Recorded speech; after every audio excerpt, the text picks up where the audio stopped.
Hello, I am your host, Jackson Van Zanten. This is my dad, Josh. Hey. And he's my co-host for the Runnin' Slicks podcast. And we run slicks here. So. Yes. We do. We're going to talk about the truth about go-karting.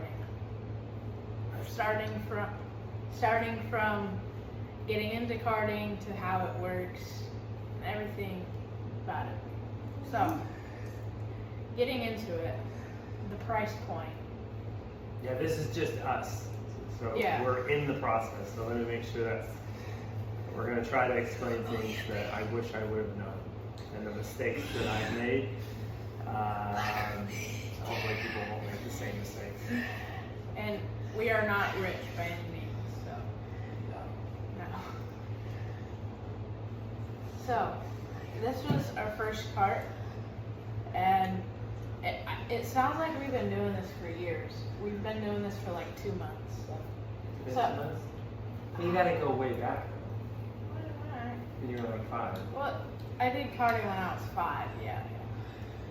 So, this kart was like 2,200. And it's a solid kart. The owner before us, you really gotta pay attention to your information that comes from the past owner, because we got a lot of information from him, but some of that information was wrong. So make sure you check your facts, right, Dad? Yeah, I think that's the most important thing. I think I'm more of a trustworthy person, so I'll go in and look at someone who's been running a kart for a long time and go, okay, they have it figured out correctly. You do your research online. You go, okay, this is what's the high price. This is what the low prices are. Okay, I'm going to try to go somewhere in between. These are what a new kart's going for. This is what a used kart's going for. This is what Rotax engines are going for, that type of thing. So it's trying to find your price range, which is you got to figure that out, but you also got to figure out if you have enough money to where you're going to start. And then age is huge. So the age of your son or daughter that are going to start in karting and how they want to get into it. So is this going to be a hobby? Is it going to be a series? Is it going to be, where do they want to start? So we're kind of in the middle of that going, okay, Jack was at that age of right in between like cadet things. So that was kind of a difficult age, 11, 12, where they're going to grow out of their kart very quickly. And that's really what you have to watch out for. Is they're going to grow out of it. They can only use this for a year. So do you want to spend a good amount of money on that one? Do you want to do oval? Do you want to do road course style? What are you going to do? And then the money every single time you go out to the track and maintenance and stuff like that. Yeah. So this kart, we thought it was decent, and It was decent. It was decent. Yeah. It was a decent kart. It was a cadet kart. It was an Energy Corsa kart. We looked at an adult kart for me, and I just don't think we met the right people. I went in the kart and I pressed the pedals, but that was kind of it. And I was like, oh, I don't fit. And I'm like, oh, I think it's too much power, which I think it was too much power. So, because I just wanted to get used to it. So we got a cadet kart, but I'm 5'2", and I could fit in the cadet kart, but that was with everything as far back as possible. So I think the mistake we made was not going with an adult kart, because I didn't fit very well. I think you were really nervous. Yeah. Let's just be honest with you. Yeah, You I wanted was this nervous. cart because of that. You wanted this one because of the less power. But to be honest with you, Yeah. the other one I think would have been, what I've learned a lot with what we were running as far as the Rotex motors is they're very similar. They're and all the again, same base. I'm again a novice, so I know there'll be plenty of comments on this, but basically the understanding. Sure about that? What? I don't think it's gonna get many views. Well, I mean, that's kind of cold. I mean, that's kind of harsh. But basically, you start with a base Rotex, and then basically you have your mini, your junior, your senior, that type of thing, so you can move it up. So I think it's getting where you're comfortable, getting that first cart under your belt where you can get comfortable and learn the track. Like if you have one Rotax engine, you could get it from a range of like 9 horsepower to 30 horsepower. And it's just all based on restrictions and stuff. Yeah. So I think that the most important thing is to get a base of knowing where your child is and where they want to go as far as their age, finding that series if they want to go or if they just want to do track time, and then getting a base cart that's going to last them for at least 2-3 years. Anything after, if you're doing something other, it's only going to last them a year. It's not worth the investment because what you get when you sell it is going to be pennies on the dollar. What we ended up doing here was we kept the Rotex out of it and then we sold the chassis. So and that works out fine because that Rotex can be built up farther and farther up for the next chassis. But I do think finding a local specialist, we ended up finding somebody, which I was really grateful for, Paul. What was this company's name? Track Sports. Track Sports. So I ended up finding him on Facebook Marketplace, and which was great. And so he was a huge help on building us the right cart and then teaching us a lot. So yeah, I really appreciated Paul and his expertise. And it's just the small stuff. It's like, running, what temperature should this Rotex run? I looked online and I got a whole bunch of different views. And then you go to actually somebody that runs them every single day. And Paul has a certain range he wants to run them at. Has a certain fuel he wants to run them at. He has a certain, carbon jet. He has a certain way that he wants to run them, and they last and they work. So you get so much information online that's really, really difficult as a novice, to try to figure out what's appropriate. So.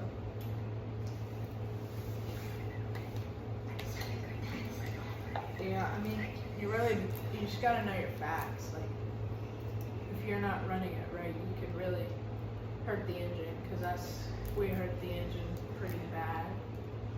So you really just gotta know what you run. So. Well, yeah, and if you have that facts that aren't correct, then you're running through the facts. Like, okay, the engine should run this temperature, the engine should run this temperature. Everything I was told was incorrect. So everything the person was told that was running this cart for the 2 years before me was incorrect. So at a certain point, you have to do your own research, but then also, get around that community as far as, get the right information so you guys can start trying. Because you start hurting motors, you start, having some rough track days, that price tag goes up extremely high, which it doesn't really need to.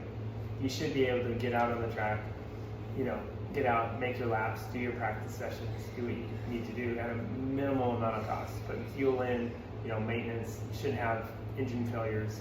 You shouldn't have, brake failures. You shouldn't have those type of things, because one, it's just going to ruin the experience for yourself and your child, and it's just going to take so much money out. So it is those small key points.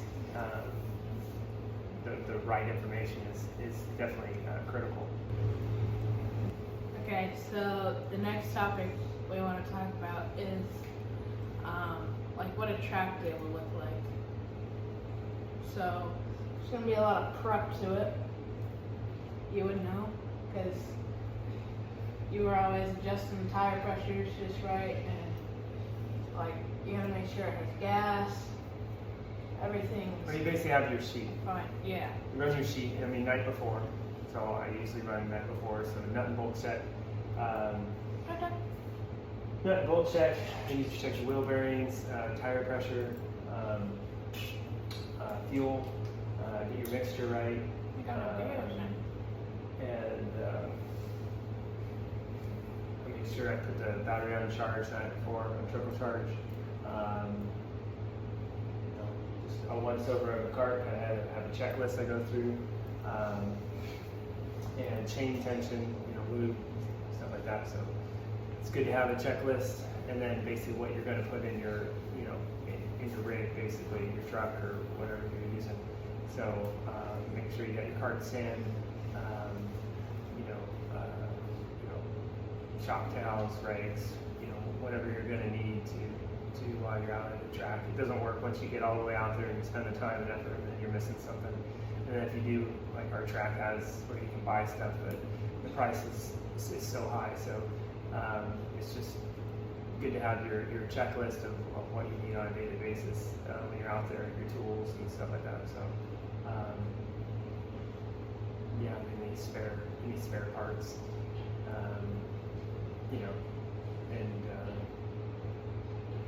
And then it's fast paced when you're out there, and then all your safety gear. So he's responsible for all of his safety gear. So basically his helmet, his gloves, his suit, shoes, neck restraint, and then the rib protector. So he's responsible for all of that, keeping that stuff, clean and ready to go and loaded in the truck. And then usually, we're in Florida, but usually, the temperature out there is ridiculously hot. So hydration, I've told them before, start hydrating that week before. So when we go out there, you're not dehydrated, because it happens to the crew people or the driver. A week before? Yeah, I told you. Start doing it a week before. Like a couple days before, but I guess he doesn't listen to me, that's fine. But just so you're ready to go. The sun here is just ridiculous. And then if you're going to run ice packs, like a cool suit. But yeah, getting those stuff done, and then just safety when you're out at the track. If you have younger siblings or anything else that are coming out with you, usually keep an eye on them, and usually giving them a job to do or a place exactly to sit to try to help out or whatever. Everybody kind of has a job when you're out there. So if you're going to come out to the track, everybody has a job. Yeah. And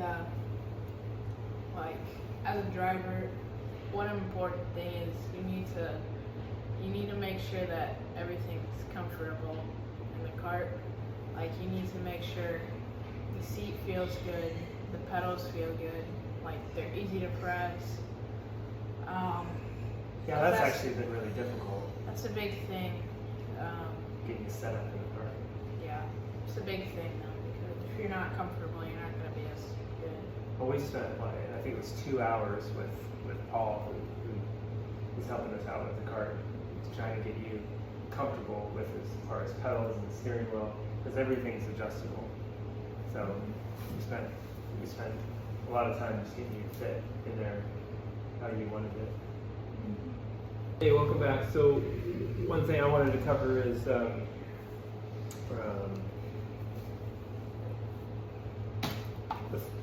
let me say the 5 things or whatever, the things that I wish I would have known before we would have jumped into karting.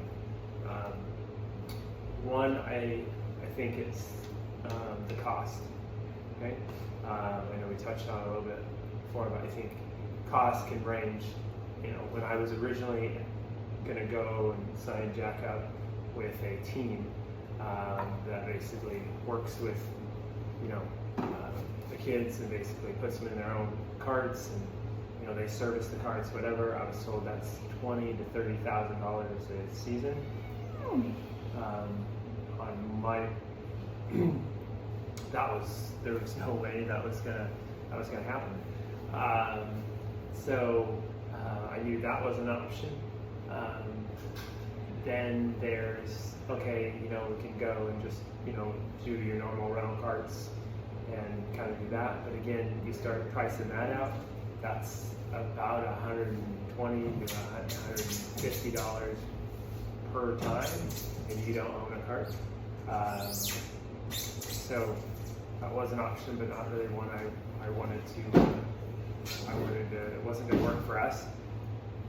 So the next alternative was, hey, let's purchase a cart and we'll do track days and see if you're interested in that. So that's the route we chose. What do you think the cheapest option is? I think the cheapest option, in my opinion, is, you know, do rental carts. You know, the cheapest option because you don't have any upkeep. But the only thing with that is I don't feel like you learn very much on the cart. I wanted to have the experience with Jackson. We could actually learn the cart together. And there's some things that you can't learn in rental carts that you do with race carts, because they're really different, but there's a lot of things that you can learn from race carts that you can't learn from rental carts, I've heard. So yeah, so I wanted to learn, you know, how to set up the cart. You know, it's not turning, it's not running right, you know, so I've already learned a lot in a short period of time. You know, trying to tune it, stuff like that. So I kind of want to learn the mechanics of it. So we have that understanding, at least a base understanding of it.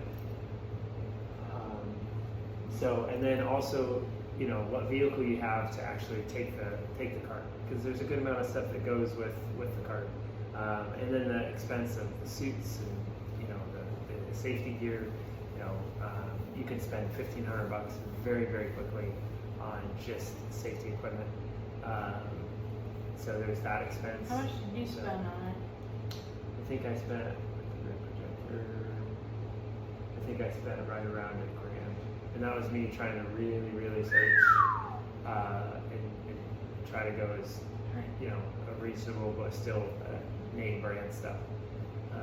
So I think it's trying to put that all into perspective. You know, helmet, safety gear, suit, all that, you have one expense, and that's usually a one-time thing until they grow out of it.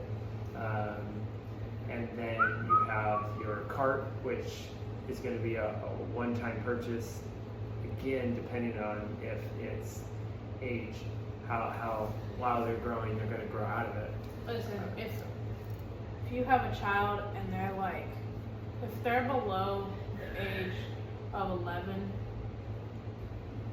then you could probably just get a cadet cart. But if they're 11 or 12 and they're right on the verge, get an adult cart.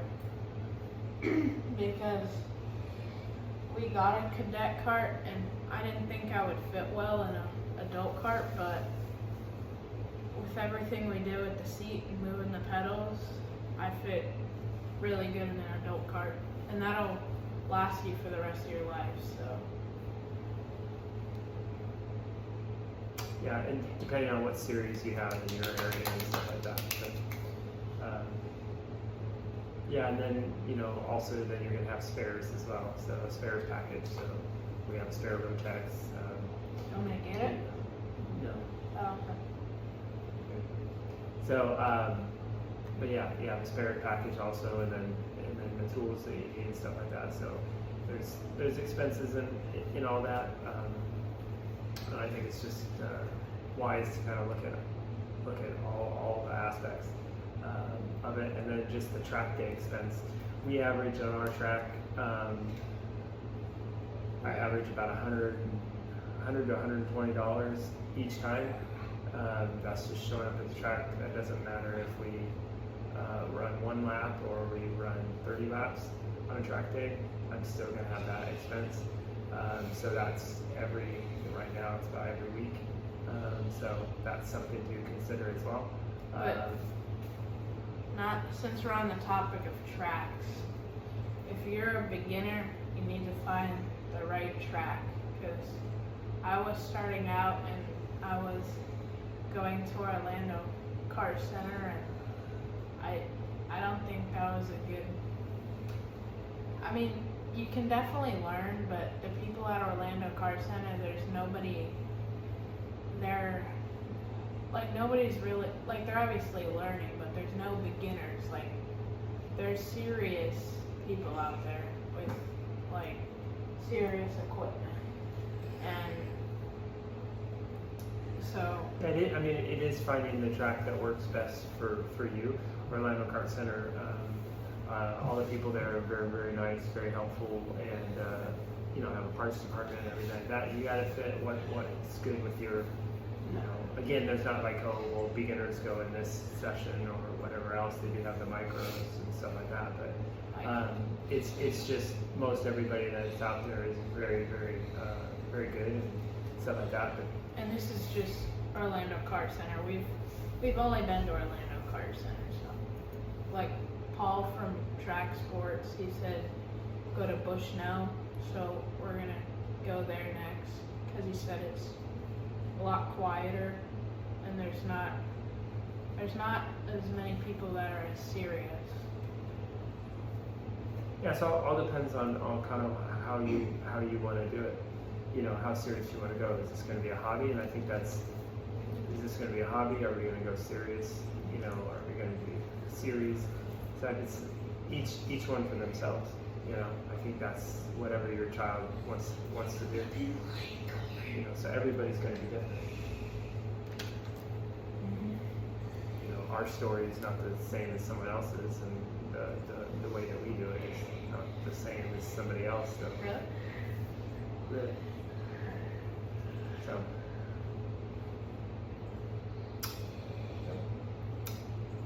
I think that's about all I got for this session. We'll get back out there next weekend and see how things go. Yeah. And things don't always go great. Because, the first 3 weeks we were doing it, I was getting better every time out on the track. You were getting better at setting it up. And then the 4th week and the past few weeks we've just had issues because we really hurt the motor. So, and like we had the brakes go out one time. But that's okay, Gotta make mistakes to learn. But like, if you want to do karting, I think it's a good move because it's really fun. Like, you kind of form your own little team.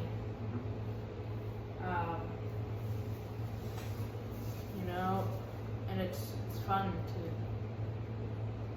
because like you feel like you're on a team. Like we have a whole process now where we know what we need to load up, we know how we do it, and so, yeah, karting's really fun, so It's very, I would recommend, we would recommend. it's very fun. That's full. Well, that's not sarcastic. No, it wasn't sarcastic. It is fun. It is fun. It's a fun experience for the whole family. You can go out and have a good time. You can bring a family together, and I enjoy that. I enjoy that aspect of it.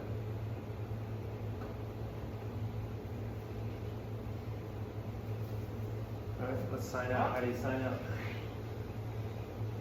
You gotta have a sign out. Oh, well, thanks for watching Run on Slicks, because we run on slicks. See that? That's a slick. Thanks for tuning in. Goodbye.